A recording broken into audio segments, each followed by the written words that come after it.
Johnny, ¿quiero orar para empezar? Padre, damos gracias por el día de hoy, Señor. Gracias por más a nuestra vida de vida, Señor. Gracias por eso. Dando más palabra para ver. Por eso, Padre, Señor.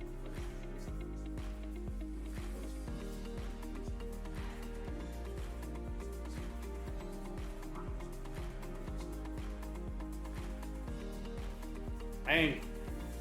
A modo de repaso, la última vez empezamos a hablar de los tipos de mentalidades que había en la Escritura, hablamos de la corrompida, hablamos de la carnal, hablamos de la reprobada.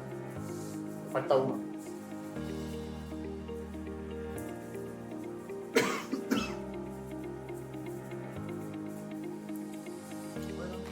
No, en 4, falta una. Está bien. Y se nos quedó una que era la mente de Cristo. Entonces, en el día de hoy, en los 40 minutos que tenemos, con el favor del Señor, vamos a agarrar las mentalidades que nos faltan. ¿Alguien puede leer 1 Corintios 2:16? Sí, la primera. ¿Está bien el programa? Es 1 Corintios 2:16. Entonces estás en el documento viejo. Si es Romanos, mira, a ver, el título debe de ser Mentalidad de Saltamonte. Sala Nueva.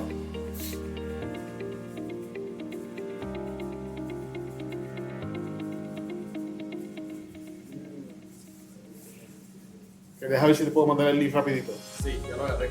¿Ya lo tienes? Sí. Okay. Sorry, Johnny, dale. For Scripture says, "Who knows the mind of the Lord? Who will be able to instruct him? However, we have the mind of Christ." Amén.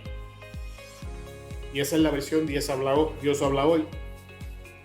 El mismo verso en la versión Nueva Traducción Viviente dice: pues, ¿quién puede conocer los pensamientos del Señor? ¿Quién sabe lo suficiente para enseñarle a Él? Pero nosotros entendemos estas cosas porque tenemos la mente de Cristo. Es importante ver el tiempo en el que el verso nos está hablando.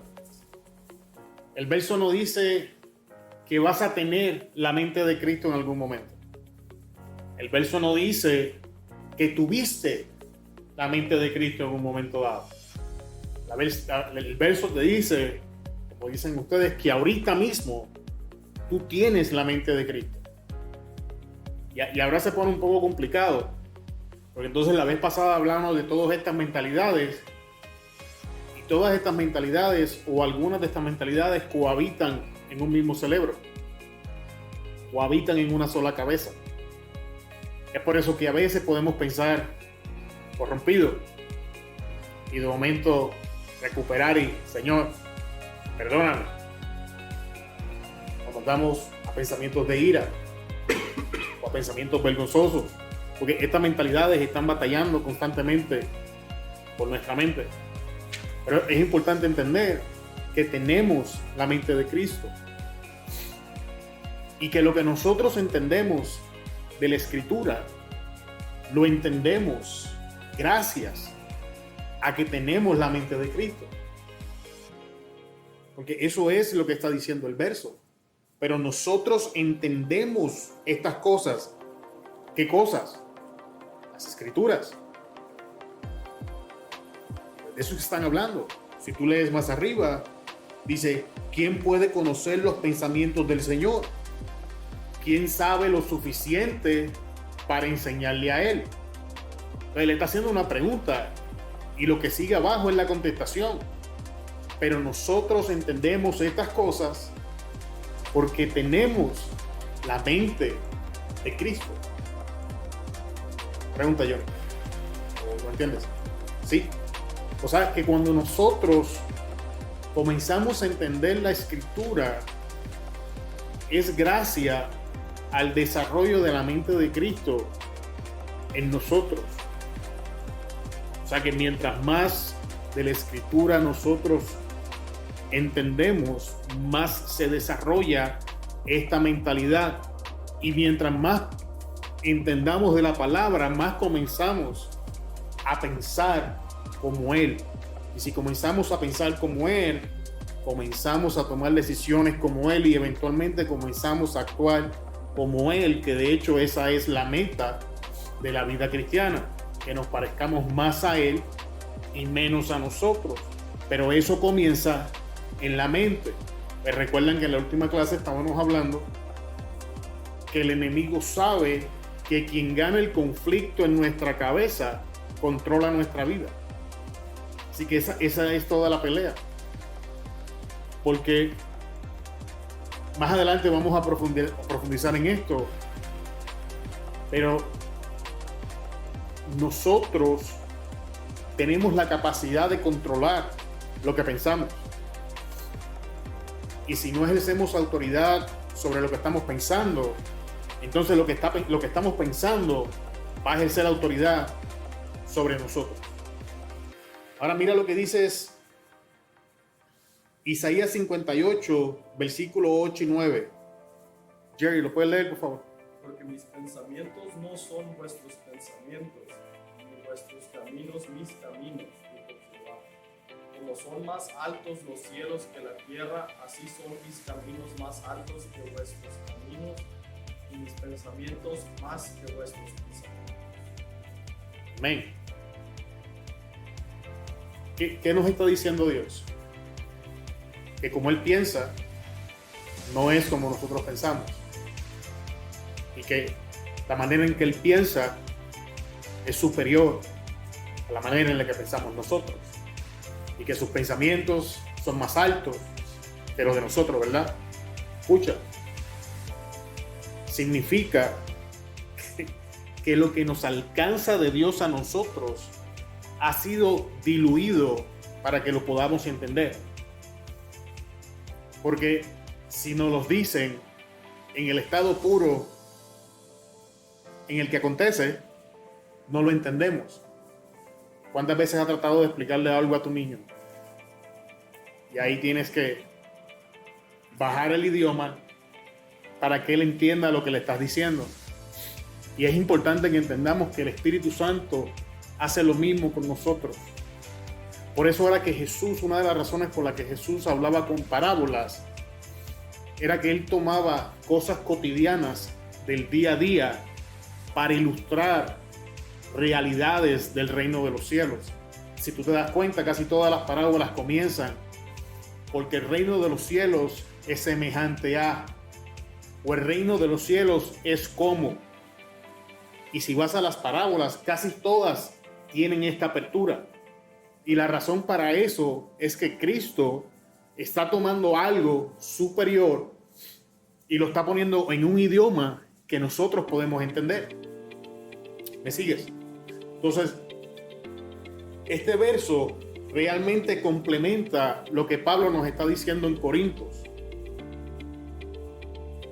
Hay cosas que quizás en este momento no las entendemos. Y no las entendemos porque no estamos capacitados para entenderla. La mente de Cristo en nuestras vidas se parece algo a la santificación. Deja ver si me entienden. Tú has sido santificado, tú eres santificado y tú estás siendo santificado. La mente de Cristo en nosotros es más o menos igual. Tú tienes la mente de Cristo. La mente de Cristo ya te fue dada. Tú tienes ahorita mismo la mente de Cristo y estás desarrollando la mentalidad de Cristo en tu vida. ¿Puedes ver la comparación de lo que quiero decir? ¿Sí? ¿Johnny? ¿Sí? Okay. ¿Santiago? ¿Todo bien? Ok. ¿Por qué esto es importante?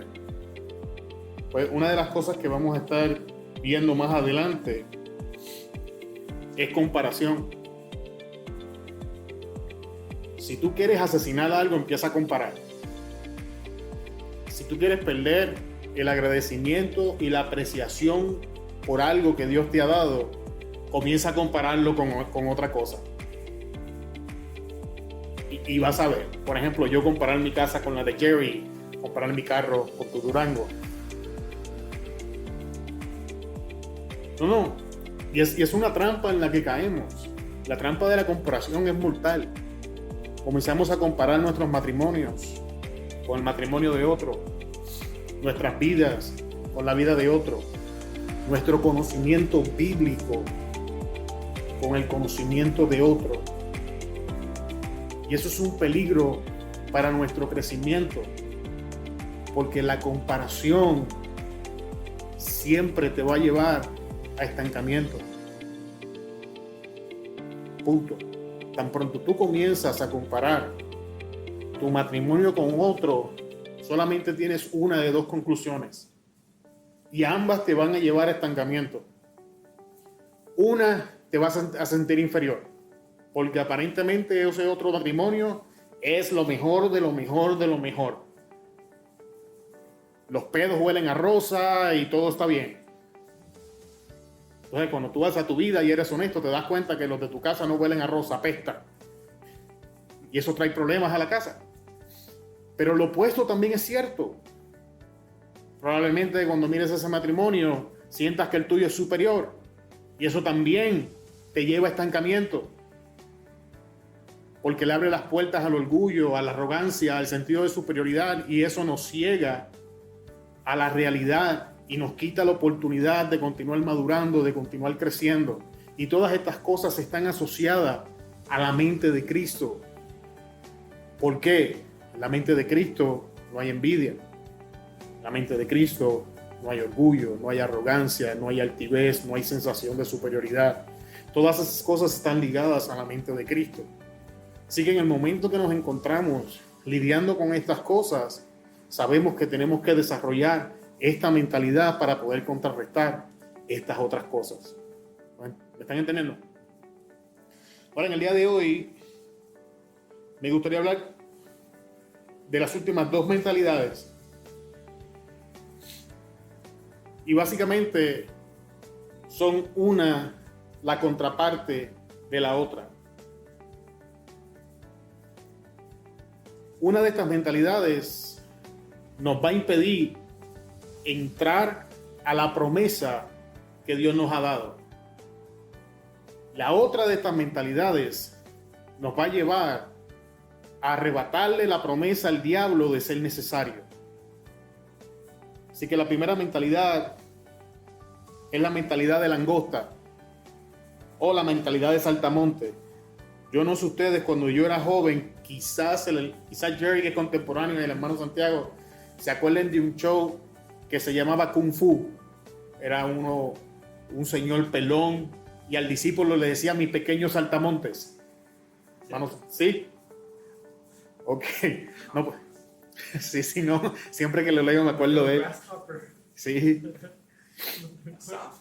No, está bien. Pues tú y yo más o menos somos contemporáneos. Me imaginé que le ibas a atinar. Ok, mis pequeños saltamontes. Vamos a número 1333. Y dice: también vimos allí a los nefilitas, o sea, los descendientes de Anak. Nosotros a su lado teníamos la impresión de ser como saltamontes, y así mismo le parecíamos a ellos. Esta es la palabra versión hispanoamericana. La Reina Valera del 60 lo dice de esta manera: también vimos allí a los gigantes, hijos de Anak, raza de los gigantes, y éramos nosotros, a nuestro parecer, como langostas, y así le parecíamos a ellos. Y antes de entrar a los versos, quiero compartir contigo unas definiciones. Primero, el punto de enfoque. Nuestro punto de enfoque es influenciado por el enfoque y la percepción. Y estas dos cosas determinan en qué cosas nos vamos a enfocar, qué cosas encontramos importantes, cuáles no, y cómo las vemos. Según el diccionario, perspectiva es el arte que se dedica a la representación de objetos tridimensionales en una superficie bidimensional, o sea, plana, con la intención de recrear la posición relativa y profundidad de dichos objetos. Okay. La finalidad de la perspectiva es, por lo tanto, reproducir la forma y disposición con que el objeto aparece a la vista. Y la perspectiva, amado hermano, puede y es manipulada. Una de las cosas más comunes que la gente hace cuando está hablando de la perspectiva es que dibujan un 6. Ponen una persona de un lado y a la otra del otro. Y le preguntan, ¿qué tú ves? Uno dice un 6. El del otro lado dice, yo veo un 9. Y entonces con esto ellos demuestran la perspectiva, que la manera en la que tú ves las cosas es importante, que eso influencia, que las cosas, que no hay una verdad absoluta porque todo depende de perspectiva. Y es importante porque estamos viendo en el verso perspectiva. Y estamos viendo lo que la perspectiva hace cuando nos enfocamos en ella. Porque eso es lo que está pasando. Y vimos a los descendientes de Anak, o sea, los gigantes. Eso es un hecho. Esta gente eran gigantes. La Biblia los llama gigantes, los descendientes de Anak. Y nos sentimos, o nos visualizamos a nosotros mismos, o nos percibimos como langostas o saltamontes. Eso habla de percepción. ¿Cuál era el problema? Que ellos estaban sustituyendo lo que Dios les dijo por percepción. Y aquí tienes el primer problema con la mente de langosta. La mente de langosta funciona por percepción. Y la percepción es un peligro. Amado hermano, las cosas no funcionan por percepción. Y lo voy a demostrar con el mismo ejemplo del 9 y el 6. Se le pide a la persona que dibuje un 6. La persona dibuja un 6. Yo estoy parado de un lado, el otro está parado del otro. Uno dice que es un 6, es un 9. Aparentemente la percepción es verdadera. Aparentemente la percepción está funcionando, pero no es cierto. Aquí viene la intención del creador o la fuente de origen. ¿Qué es lo que está escrito en ese papel, en esa cartulina? Depende de aquel que lo escribió. Entonces, ¿qué tengo que hacer? Yo digo que es un 6, él dice que es un 9, entonces yo me tengo que voltear al que escribió el número en el primer lugar y preguntarle, ¿qué hiciste? ¿Es un 6 o un 9? Porque si él escribió un 6, no importa qué tanto yo lo vea como un 9, eso es un 6. Y si él escribió un 9, no importa que yo lo vea como un 6, porque en su origen, en la fuente de origen, era un 9. Y nosotros, amado hermano, la forma de contrarrestar este punto de la percepción es volviendo a la fuente de origen. O sea, no es como yo lo percibo, no es como aquel lo ve. ¿Cuál fue la intención original del que lo creó? Entonces, nosotros tenemos esa fuente al alcance de nuestras manos, que es la Escritura. Nosotros regresamos a lo que dice la Escritura. La solución para estos varones que se estaban percibiendo como saltamontes era regresar a la fuente de origen, era regresar a la instrucción original. Vayan, vean la tierra para que entren a poseerla. Entonces, ¿cuál era la intención original? Que vieran la tierra para que la poseyeran. Cómo yo me siento al respecto no importa, cómo yo me percibo ante la tarea no importa, lo que importa es la fuente de origen. Pero el problema de la mente de langosta es que funciona por percepción, y quiero que entiendas que esto de la percepción lo están enseñando en las escuelas. Aquellos que tenemos hijos que van creciendo, tienes que hablarle a tus hijos de lo que es percepción, de lo que es verdad, de lo que son hechos. Porque en las universidades y en las escuelas están haciendo creer que ya no hay verdad absoluta, que todos son hechos continuamente cambiantes. Y eso es un peligro, Porque si no hay un estándar, si no hay una verdad absoluta, entonces, ¿en qué vamos a vivir? En percepción. Y la percepción la percepción depende de los sentimientos. Vuelve y lee el mensaje, vuelve y lee la historia. Ellos vieron a los gigantes y nos sentimos. De eso se alimenta la percepción, de los sentimientos. Nos percibimos. Y ahora, aquí vamos a lo que sigue. La segunda parte de esto es el enfoque, que es la manera de considerar un asunto o un problema.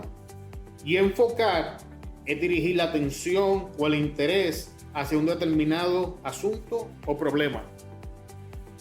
Cuando nosotros agarramos nuestros teléfonos, los ponemos para tomar una foto y hacemos un enfoque. Y si tú te das cuenta, muchas veces mientras más enfocas, más cercana se ve la foto. Cuando tú usas la percepción para entonces dirigir tu enfoque, tienes problemas. Porque tu enfoque va a magnificar cualquier cosa que tú le pongas adelante. Si al enfoque tú le pones un problema, él magnifica el problema. Él hace que el problema se vea más claro. Él hace que el problema se perciba más fácilmente. Pues eso es lo que hace el enfoque. Tenemos que entender eso. Entonces, ya tenemos dos problemas. Uno, la percepción. Dos, el enfoque puesto en lo que yo percibo. Y hay dos problemas con la mentalidad de langosta. Aquí viene el tercer problema. Esta gente asumió, o sea, asunción. Así nos veían ellos a nosotros. Tengo que preguntar, ustedes que tienen el texto en los papeles, ¿dónde dice ahí que ellos hablaron con los gigantes? No hay una conversación registrada entre los gigantes y ellos. Entonces pregunto, ¿quién les dijo cómo lo veían los gigantes? Pues no dijo nada. Nadie les dijo. Nadie le dijo, pero uno de los animadores de ellos Ok. como langosta al lado de ellos. Pero entonces estás Para confirmando. nosotros un saltamonte es un chapulín. Sí, yo sé, para ellos es algo parecido, pero es más grande lo de ellos. Es un chapulín. Es- Como una cosa que Es insignificante. va, como que uno va ¿Y las pacharras? y lo- Pero así se sintieron. Este es el problema. De hecho, con eso confirman la enseñanza. Porque esta no es la primera vez que vemos esto. Vamos al libro de Génesis nuevamente, al huerto del Edén. La primera persona que hace esta pregunta, ¿quién te dijo?, es Dios mismo. Es la primera vez que esta pregunta se registra en la Biblia. Me escondí porque estaba desnudo. ¿Quién te dijo que estabas desnudo? Porque el asunto es que Adán siempre estuvo desnudo. Eva hasta este momento de la historia siempre había estado desnuda. Ahora escucha, porque vamos a aplicar esto a la historia que estamos leyendo. ¿Okay? Ahora vamos a adelantarnos de nuevo el libro de Números. La pregunta es, ¿cuándo y en qué momento este pueblo era lo suficientemente fuerte para vencer a estos gigantes por ellos mismos? Nunca.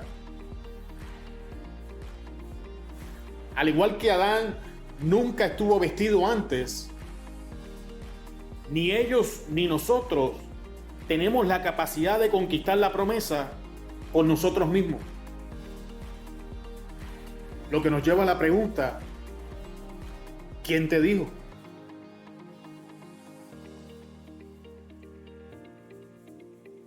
¿De dónde estamos obteniendo la información? Porque cuando tú analizas los versículos, y vamos al razonamiento del hermano Santiago en un momento para que lo vea funcionando, funciona de esta manera. Yo soy expuesto a una realidad. Y la realidad es que esta gente eran gigantes. Los hechos me llevan a enfocarme en la veracidad de los mismos, olvidando la fuente de origen. Ahora me enfoco en el problema. Mi percepción ahora crea una identidad. Y en esa identidad, en este caso particular, yo soy inferior a lo que estoy enfrentando. Y ahora que yo he creído esta nueva identidad que mi percepción ha creado conforme a los hechos, ahora la estoy reflejando. Porque los gigantes nunca dijeron que los vieran de una forma insignificante.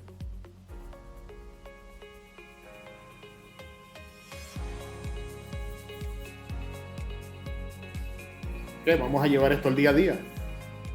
¿Cuántas veces llegas a un sitio, hablas con una persona, sigues andando, no le caí bien?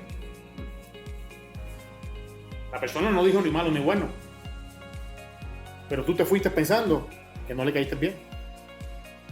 ¿Quién te dijo? El saltamonte en ti. Muchas veces el problema, amado hermano, no es el gigante delante de nosotros. El problema es el saltamonte en nuestra cabeza.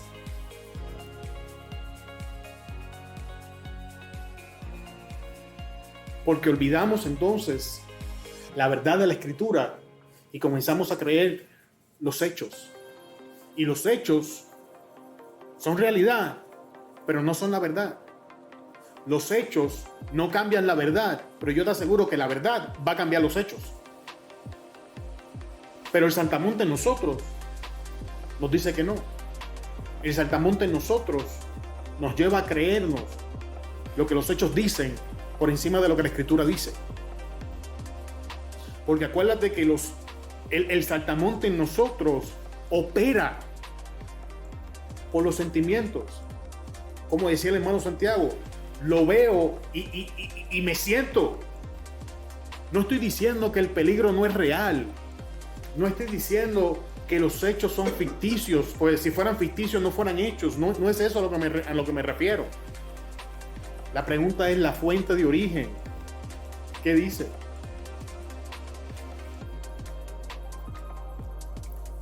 Porque esto es un evento crucial en la historia bíblica. Esto no es cualquier evento. Esta gente había caminado ya por el desierto y por fin había llegado a una destinación. Y justamente antes de entrar a poseer lo que Dios les había prometido, se manifiesta el saltamonte. Y el saltamonte les costó otra vuelta en el desierto.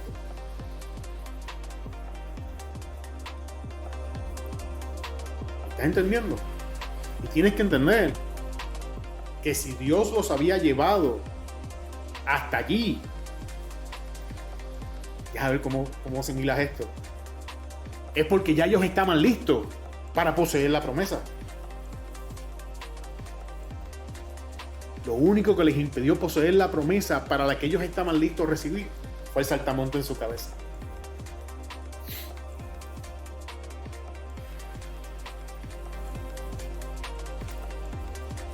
¿Cómo lo asimilas?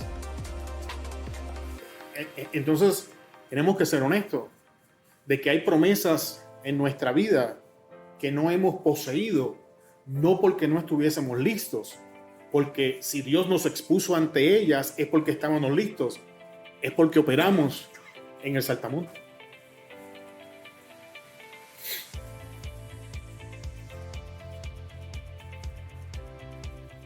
Pero no se queda aquí. Ya proyectaron sus inseguridades, ¿no? Pero ahora falta algo. Exageración. Mira lo que dice.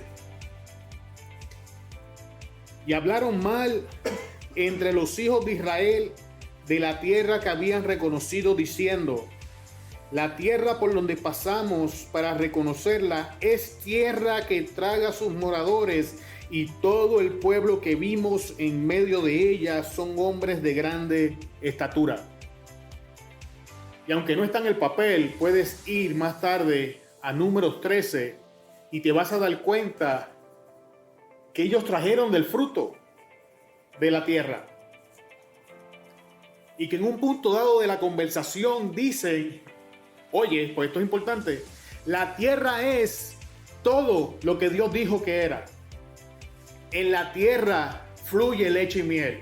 Este es el fruto. 2 personas para cargar un racimo de uva. Contra, hermano. ¿Dónde tú has visto uvas como esa? Ni en el Hermosillo, caballo. ¿Ah? Sin embargo, ahora los tenemos, ya que han cedido al saltamonte en sus cabezas, ya que la percepción tomó control y les robó el enfoque, ya que esa mentira creó una nueva identidad en ellos donde son inferiores a lo que están enfrentando. Ahora mira cuál es el problema. Ellos hablan mal de lo que Dios les estaba entregando.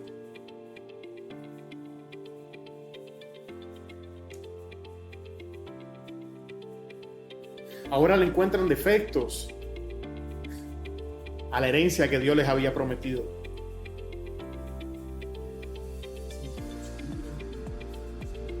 Eso no pasa, ¿verdad?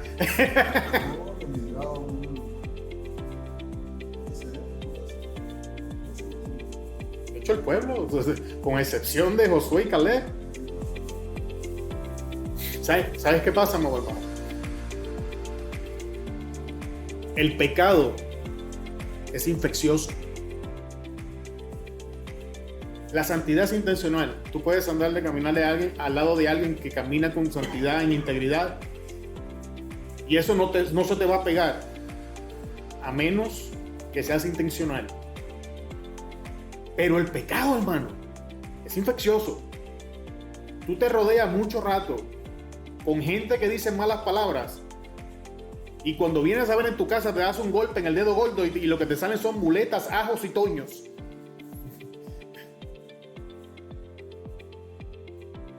¿Por qué? Porque el pecado es infeccioso. Entonces tú te pones a pensar, ¿de dónde salió eso si yo no hablo malo? Ustedes tienen amistades Sí, que toman mucho. lo mismo. Y eres amigo de ellos y dicen que no. Pero sí, es lo que dice la Biblia, Santiago. Esa es la realidad de la Biblia. Andarán dos juntos si no estuviera de acuerdo. Pero no se queda ahí. Dice, el que anda con sabios se hará más sabio, pero el que anda con necios. Pues es lo que te quiero enseñar en el día de hoy. La mentalidad de saltamonte es infecciosa. ¿Por qué? Es contraproducente, pero es una realidad. Porque la gente necesita una excusa para no entrar a conquistar. La gente necesita una excusa para no intentarlo.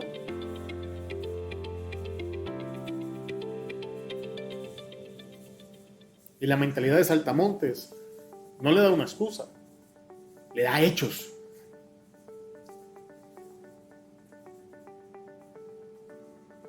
Ese es el problema de esta mentalidad.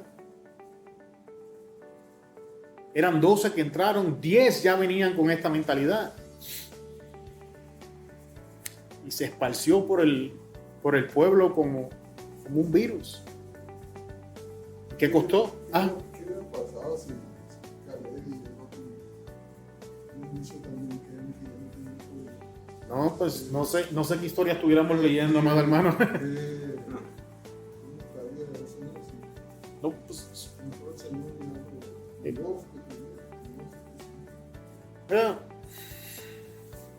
De hecho, esa generación ninguna entró. Esa generación, con excepción de Josué y Caleb, esa generación murió toda en el desierto. Porque es que si vamos a entrar, amado hermano, a la promesa, el saltamonte no entras. En la promesa tú no puedes entrar con la mentalidad de un saltamonte. Lo que nos lleva a la próxima mentalidad del día de hoy. A la promesa tú tienes que entrar con una mentalidad que mata gigantes. Y para finalizar con la mentalidad de langosta, el problema más grande de la exageración es que la exageración es una mentira.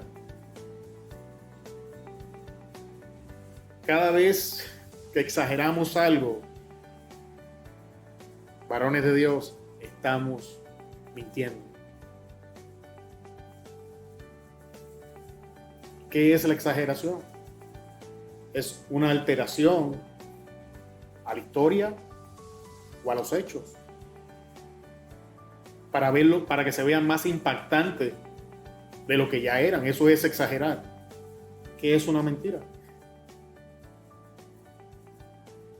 Aparte de lo obvio de no decir la verdad, es una modificación a la verdad. Cada vez que modificamos la verdad de alguna forma, sea a través de exageración, denigración, cualquier manipulación que hagamos a la verdad, es una mentira. Y ese es el problema más grande. Porque Pablo enseña que los mentirosos no entran. Está viendo cómo se sigue complicando y enredando. Dime.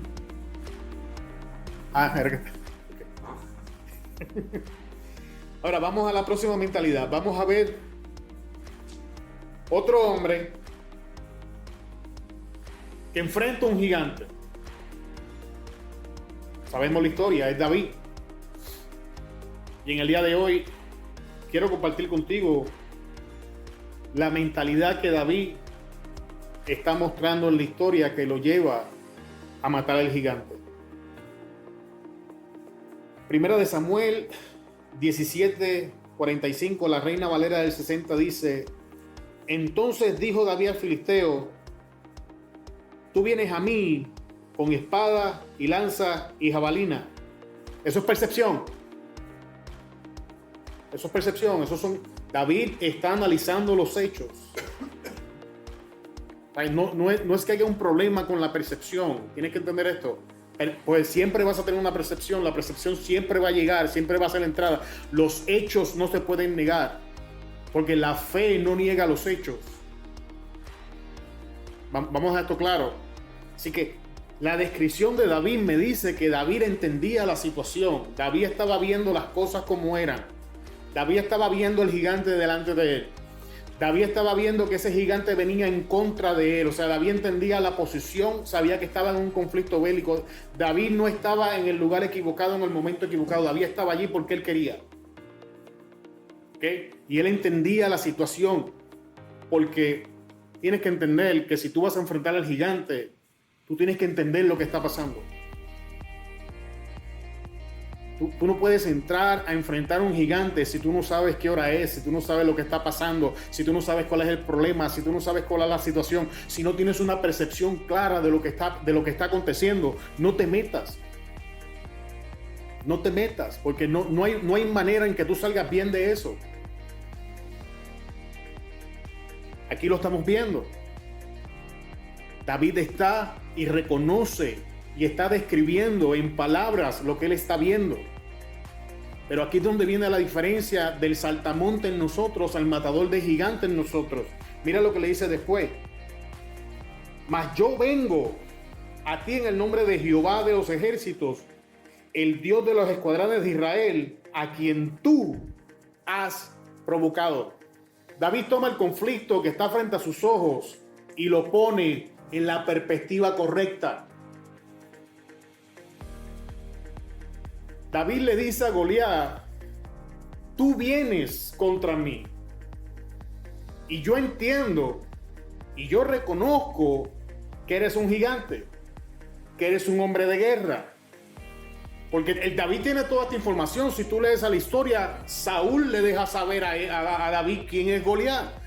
Y David entiende a quién está enfrentando. ¿Cuál es el problema? Que David veía la situación desde un lente distinto. Pero yo vengo contra ti en el nombre de Jehová, el Dios que tú has ofendido. ¿Qué es donde está el problema? ¿Con qué actitud estamos entrando al conflicto? Pues ya dejamos claro que tenemos que entender y tener una percepción clara de lo que está pasando. Pero date de cuenta que los principios que enseñamos en la primera mentalidad se están repitiendo en esta segunda, pero ahora se están aplicando correctamente. ¿Qué hizo David? David tomó los hechos que estaba percibiendo y los puso en contra del Dios al que él estaba sirviendo. Y cuando el conflicto queda en perspectiva, David se da cuenta que el que estaba con él era más grande que el que estaba en contra de él. David queda tan convencido de que esto es así, que son las palabras que están saliendo de su boca. Porque para Goliat, el nombre de Jehová no es nada impresionante.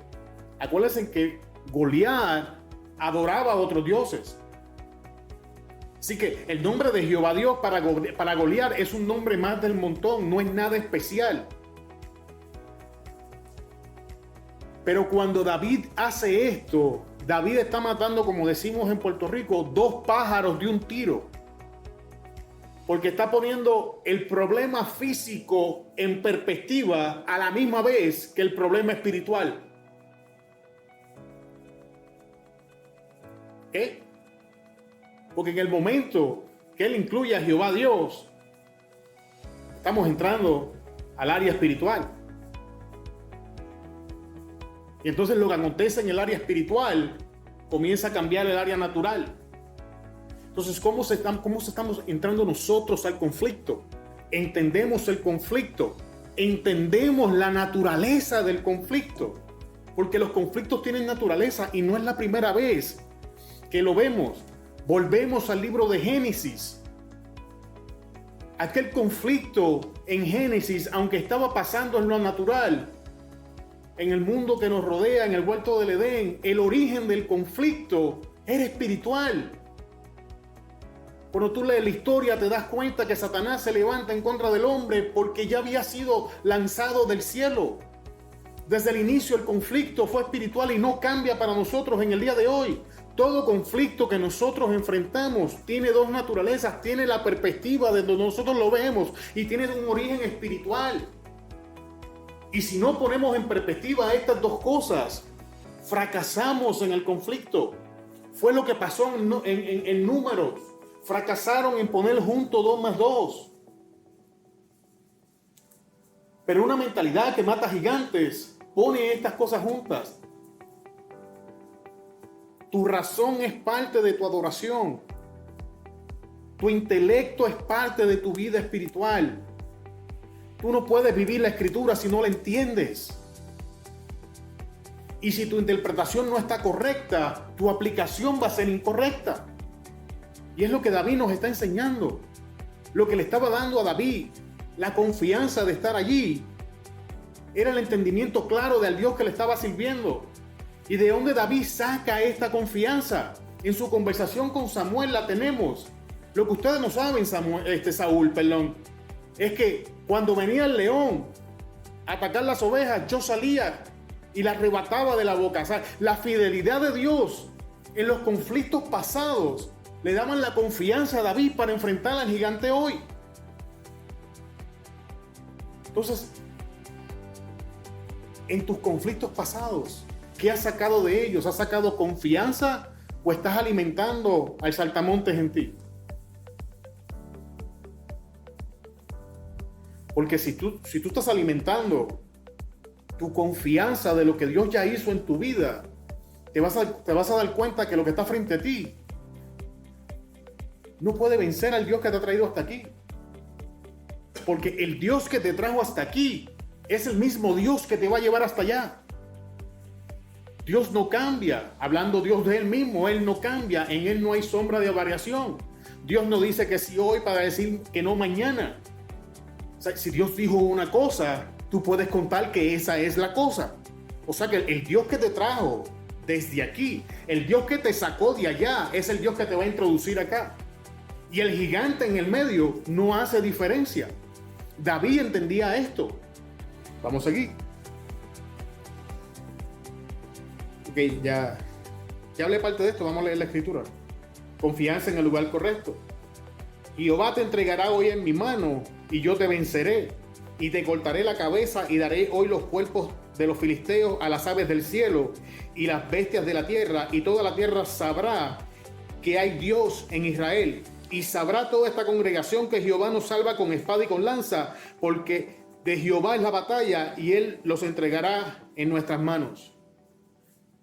O sea, estas palabras son el fruto de la confianza, de la vivencia y el entendimiento de Dios. Escucha la combinación de palabras porque es importante. La vivencia y el entendimiento de Dios. ¿Por qué la vivencia? ¿Por qué te digo que mires hacia atrás a ver las experiencias pasadas? Porque aunque nosotros vivimos la vida hacia adelante, tú la entiendes cuando miras hacia atrás. Cuando tú miras hacia atrás hoy, tienes el entendimiento de por qué te pasaron ciertas cosas. Oh, si yo no hubiese hecho esto, o si hubiese hecho distinto, o cuando estuve en tal situación y Dios me libró de ella, o cuando me negaron el préstamo y después de que oré me llamaron y me aprobaron el préstamo, o el médico me dijo que estaba enfermo y después que oré me volvieron a llamar para decirme que el reporte estaba equivocado. Entonces, cuando tú miras hacia atrás, que es la única forma correcta de mirar hacia atrás, tu historia te dice y te ayuda a entender al Dios que le está sirviendo. Una de las razones por la que le doy gloria a Dios, yo no creo que voy a fracasar, es porque si Dios hubiese querido que yo iba a fracasar, no me saca de una drogadicción de 13 años. Yo estaba haciendo muy buen trabajo destruyéndome yo mismo. Ni el diablo, yo solito. Si Dios hubiese querido que yo fracase, entonces no se mete a buscarme. Y por eso hoy vivo confiado. Eso me da ánimo de enfrentar los retos que enfrento. ¿Por qué? Porque cuando miro hacia atrás veo la mano de Dios y me ayuda a entender la naturaleza del Dios que le estoy sirviendo. Y eso es lo que estamos viendo en la Biblia. Cuando David mira hacia atrás, él ve lo que Dios ha hecho por él. Y lo declara, y lo habla, y lo dice. Y el Dios que me libró del oso y del león también me va a librar del filisteo. Está en la escritura, David lo dice y ahora lo tenemos diciéndoselo al gigante. Y me gustaría poner en perspectiva qué es un gigante, pero hoy no vamos a entrar ahí. ¿Qué es un Goliat específicamente? Pero hoy no vamos a entrar ahí. Y quiero que lo veas y que lo entiendas, porque tenemos que desarrollar esta característica para poder entrar a conquistar. Te voy a dar un lado. Un Goliat es una señal de promoción. Tú puedes enfrentar a un gigante en otra área de tu vida, pero un Goliat en específico solo lo enfrentas antes de promoción. Goliat cambió la vida de David por completo.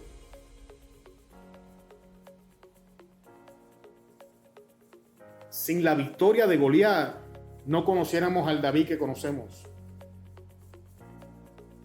Por eso se nos hace tan difícil enfrentar a un Goliat.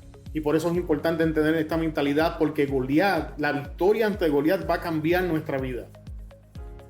La victoria enfrente de Goliat va a cambiar el curso de nuestra historia por completo y nos va a introducir al camino que Dios ha preparado para nosotros.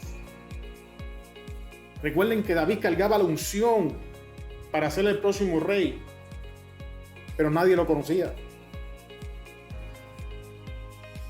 David no era nadie significante en la nación. No había ninguna razón para que nadie lo siguiera hasta Goliat. Después de Goliat las cosas cambian. Cuando tú lees más adelante en la historia, dice la Biblia que venía Saúl con David y salieron las mujeres cantando. Saúl mató sus miles, pero David mató sus 10,000. Y Saúl la captó en el aire y dijo: esto no está bien. A mí me dieron miles, a David le dieron 10,000, ya no falta más que le den el reino. Mucho que hablar de eso también, pero no vamos a entrar ahí. Pero tienes que ver cómo la victoria de Goliat puso a David en el radar. ¿Ok? Seguimos. Avance. Cerrando puertas, limitando oportunidades. 1 Samuel 17:48. Y aconteció que cuando el filisteo se levantó y echó a andar para ir al encuentro de David, David se dio prisa y corrió a la línea de batalla.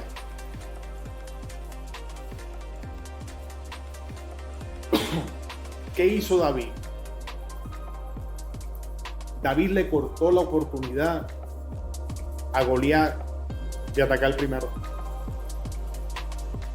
Para el tiempo que Goliat llegó a la línea de batalla, ya David estaba listo.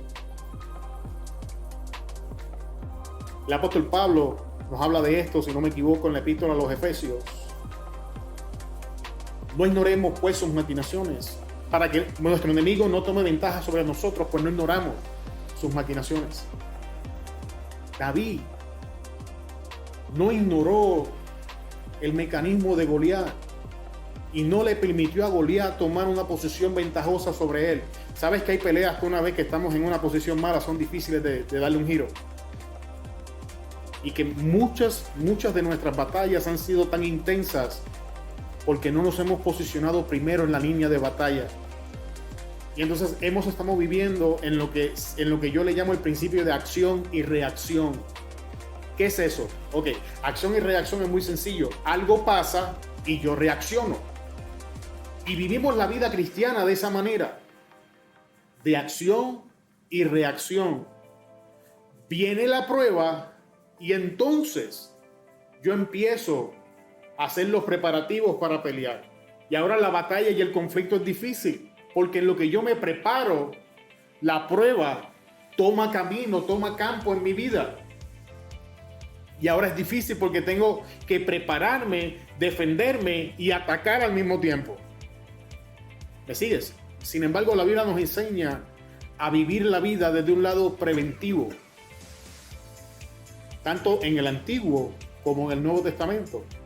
El proverbista enseñaba: el apercibido ve el mal y se esconde, mas el necio sale y sufre el daño. Y Pablo, que es lo que acabo de citar, nos dice: para que el enemigo no tome posición ventajosa sobre nosotros, pues no ignoramos sus maquinaciones. No sé si es Pablo o es Pedro, pero uno de los dos. Y ahora lo estamos viendo. Cuando empieza la batalla, David corre y se para y le tranca las puertas y entra en una etapa de prevención. Y esa etapa de prevención, de hecho, es una de las razones por la que David gana la batalla. Porque si Goliat empieza a mover aquella espada y avanzar con aquel escudo en contra de Goliat, las probabilidades de que David tuviera el tiempo para sacar la piedra, ponerla en la onda, darle vuelta hasta generar el viaje que necesitaba, para entonces echarla a correr, eran menos. No digo que no fuese posible, Dios estaba con él, pero creo que la lucha hubiese sido más intensa. Pero no es la lucha que tú estás leyendo. ¿Qué estás leyendo? David se dio cuenta que algo estaba a punto de empezar, que el gigante se estaba levantando, salió corriendo. Para el tiempo que Goliat llega a la línea de batalla, ya David estaba así. David estaba a un paso. La pregunta es: ¿cómo estamos viviendo? ¿Acción y reacción? ¿O estamos en prevención? Es nuestra responsabilidad, hermano, comenzar a vivir en prevención.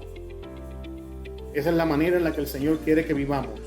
Prevención, no reacción. ¿Ok? Estamos terminando.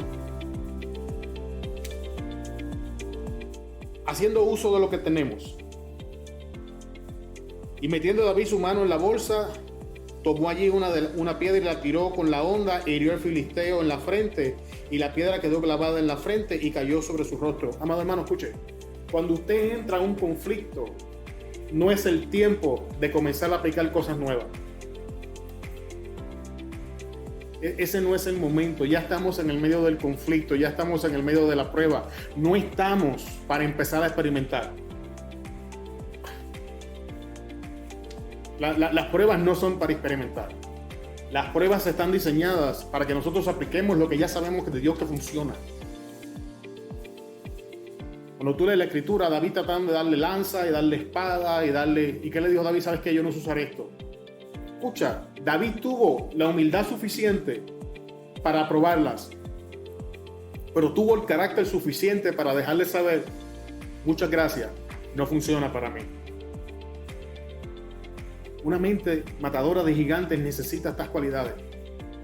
Entiende que David no le cerró las puertas a esto. Cuando tú lees la historia más adelante, David aprendió a usar armadura, David aprendió a usar espada, David aprendió a usar jabalina, David aprendió a usar arco, escudo y a usar todo ese equipo. Pero David entendía que aquel momento no era el momento correcto para aprender estas cosas y enfrentar a Goliat. Que él tenía que entrar a enfrentar a Goliat con lo que ya Dios le había enseñado. Significa que cuando tú estás en medio de la prueba, tú tienes todo lo que necesitas para atravesarla.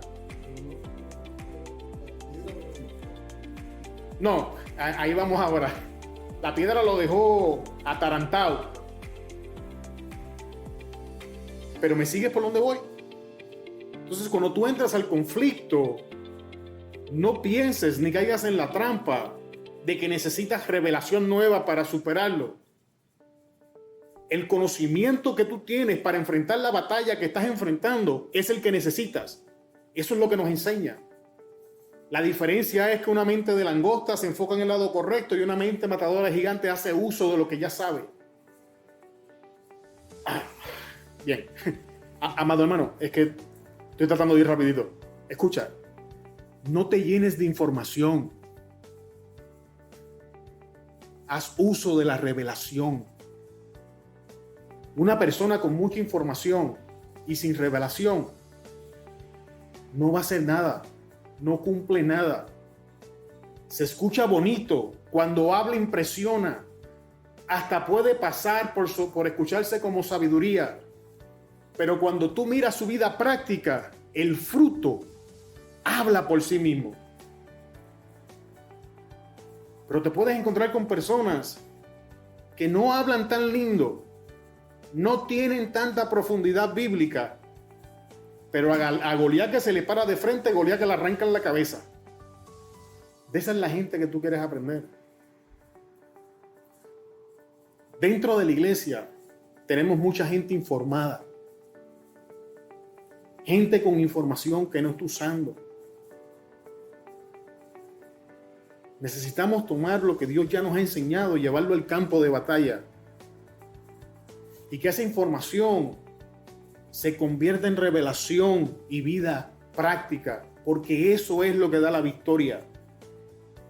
La Biblia nos enseña, amados, no sean solo oidores olvidadizos de la palabra, sino sean hacedores de la misma. No te impresiones por la gente que te cita la Biblia de Génesis a Apocalipsis. Impresiónate por el hermano que se sabe Filipenses 4:3 y lo vive. Porque ese es el que está en bendición. El primero es una grabadora ambulante, pero el segundo solo se sabe Filipenses 4:13. Pero no hay prueba que lo detenga, no hay situación que lo pare, no hay adversidad que le quite el ánimo. Todo lo puedo en Cristo que me fortalece, todo lo puedo en Cristo que me fortalece, todo lo puedo en Cristo que me fortalece. Estoy enfermo, todo lo puedo en Cristo que me fortalece. Estoy en escasez, todo lo puedo en Cristo que me fortalece. ¿Cuál de los dos está viviendo la escritura? El hermanito de 4:13. Y por lo tanto ese es el bendecido. porque eso es lo que me enseña la Escritura. El primero tiene mucha información, el segundo solo tiene un verso, pero es revelación. Eso es todo lo que tú necesitas. Es todo lo que tú necesitas. Aunque sea un verso, pero ten revelación de él. Vamos a darle gas. Punto final. Que fue lo que el hermano Santiago estaba trayendo, es ponerle punto final y la terminación del problema. Entonces corrió David y se puso sobre el filisteo, y tomando la espada de él y sacándola de su vaina, lo acabó de matar y le cortó con ella la cabeza.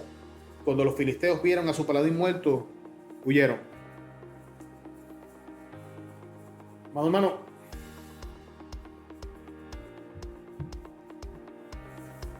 muchas veces tenemos la tendencia de dejar los problemas inconclusos.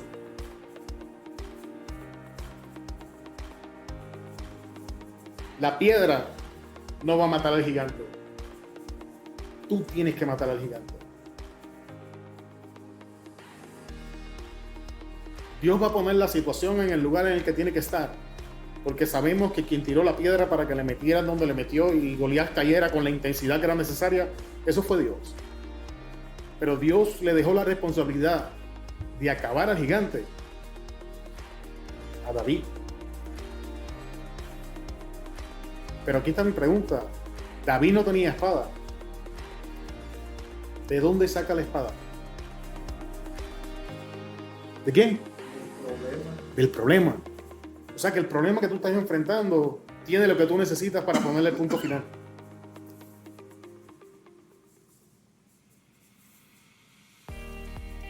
Goliat está cargando la espada que tú necesitas para arrancarle la cabeza.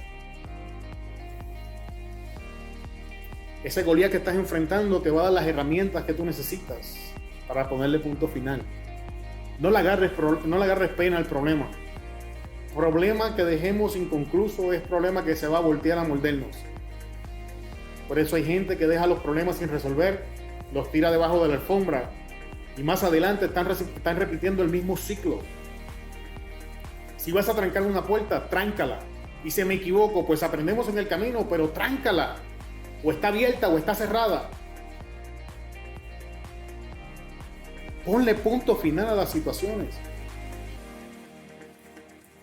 Con esto nos vamos y quiero compartir esta pequeña revelación con ustedes antes de irnos. Escucha.